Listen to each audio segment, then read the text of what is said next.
বাংলাদেশে শুধু নদী আর সবুজের দেশ নয়, এটি বহু জাতি, বহু ভাষা আর বহু সংস্কৃতি এক অপূর্ব মিলনভূমি।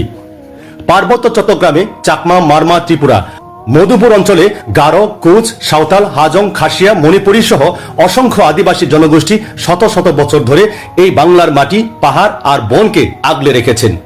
তাদের আছে নিজস্ব ভাষা, পোশাক, গান, নৃত্য আর ইতিহাস। প্রকৃতির সাথে মিলেমিশে বেঁচে থাকার এক অনন্য শিক্ষা দেয় তারা। কিন্তু দুঃখের বিষয়, আজও অনেক আদিবাসী জনগোষ্ঠী শিক্ষা, স্বাস্থ্য, মৌলিক সুযোগ সুবিধা থেকে বঞ্চিত। তবুও তারা হারিয়ে যায়নি, নিজেদের সংস্কৃতি, ঐতিহ্য ধরে রেখে বাংলাদেশকে করেছে আরো সমৃদ্ধ, আরো সুন্দর। আসুন ধর্ম, বর্ণ, জাতি ভুলে সবাই মিলে সম্মান করি বাংলাদেশের সকল আদিবাসী জনগোষ্ঠীর ইতিহাস, ঐতিহ্য এবং অধিকারকে। কারণ তারাও এদেশেরই সন্তান, এই মাটিরই মানুষ। আমার এই ইতিহাস, ঐতিহ্যের কথা আপনার যদি সামান্যটুকু ভালো লেগে থাকে তাহলে এই ভিডিওতে শেয়ার করুন আর কমেন্টে আপনার মন্তব্য লিখুন। সবাই সুস্থ থাকবেন, সুন্দর থাকবেন এবং খুব নিরাপদ থাকবেন।